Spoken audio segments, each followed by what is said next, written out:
हुई एक अज्ञात ग्रह की ओर यात्रा। वह आंखें बंद करता है और स्टार गेट में प्रवेश करता है। एक पल में उसका शरीर टुकड़ों में बिखर जाता है, अणुओं में बदलकर अरबों मील दूर एक दूसरे ग्रह पर जाकर फिर से बन जाता है। जैक्स, चलो वक्त हो गया, कर्नल कहता है। टीम जब होश में आती है तो खुद को एक अंधेरे रहस्यमय मंदिर में पाती है। चारों ओर एक अजीब सी प्राचीन खुशबू फैली होती है जिससे रोंगटे खड़े हो जाते हैं। मंदिर खाली पड़ा है, लगता है जैसे सदियों से कोई यहाँ नहीं आया। मंदिर के बाहर निकलते ही उन्हें एक अनंत रेगिस्तान दिखाई देता है। कर्नल और डेनियल आसपास का निरीक्षण करते हैं, तभी उनकी नजर एक भव्य पिरामिड पर पड़ती है। अगर आसमान में 3 चांद न लटके होते तो शायद वे सोचते कि ये जगह धरती ही है। कर्नल कुछ सैंपल लेकर वापस जाने की सोचता है, लेकिन डेनियल बताता है कि बिना उस गोल पत्थर के वे 7 कोऑर्डिनेट्स नहीं पा सकते जो उन्हें पृथ्वी लौटने में मदद करेगा। मजबूरी में कर्नल वहीं कैंप लगाता है और मंदिर में वापस जाकर चुपके से एक न्यूक्लियर बम लगा देता है सुरक्षा के लिए। इस बीच डानियल पास की पहाड़ी पर कुछ विशालकाय पदचिह्न देखता है और उनका पीछा करते हुए एक एलियन बैल तक पहुंचता है जो रस्सियों में बंधा है, जैसे किसी ने उसे पालतू बनाया हो। जैसे ही वह बाकी साथियों को बुलाने वाला होता है, बैल डरकर भाग जाता है। रस्सी डेनियल के पैर में उलझ जाती है और वो घसीटता हुआ दूर निकल जाता है। कर्नल और बाकी सैनिक उसे बचाने की कोशिश करते हैं, मगर वे बहुत पीछे रह जाते हैं। सौभाग्य से रेगिस्तान की रेत मुलायम होती है और डेनियल बच जाता है। उसी वक्त दूर से सींग की गूंजती आवाज आती है। कर्नल ऊपर देखता है, सैकड़ों एलियन मजदूर एक खान में काम कर रहे हैं और चौंकाने वाली बात ये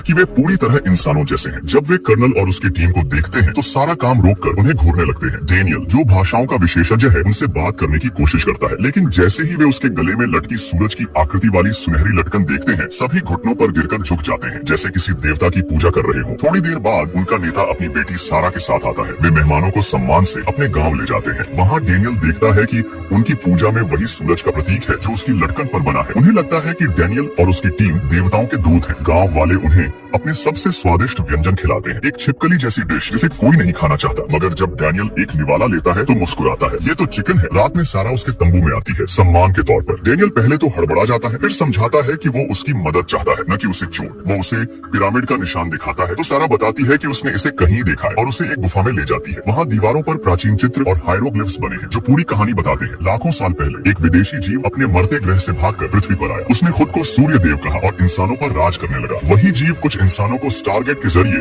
इस ग्रह अबाइडस पर लाया ताकि वे उसकी ऊर्जा के लिए खनिज निकाले। लेकिन जब धरती के इंसानों ने विद्रोह किया और स्टारगेट तोड़ दिया तो सूर्य देव ने अबाइडस पर के लोगों को लिखना सिखाना मना कर दिया ताकि वे कभी सच्चाई न जान सके। अंत में उन्हें एक पुराना पत्थर का पत्थर मिलता है जिस पर पृथ्वी लौटने के साथ संकेत खुदे हैं, मगर 7वां निशान मिट चुका है। अब वे शायद कभी वापस नहीं जा पाएंगे। उसी रात एक त्रिकोणीय जहाज चुपचाप पिरामिड के ऊपर उतरता है। कैंप में मौजूद सैनिक कुछ समझ पाते उससे पहले ही रहस्यमयी ताकत उन पर हमला करती है और इस तरह आने वाली महायुद्ध की शुरुआत होती है। जब कर्नल जॉन और उसकी टीम मंदिर लौटती है तो अंदर का नजारा पूरी तरह बर्बाद मिलता है। चारों तरफ तबाही के निशान। वो तुरंत समझ जाता है कि यहाँ कोई भीषण लड़ाई हुई है। वो भागकर स्टैगर्ड के पास पहुंचता है।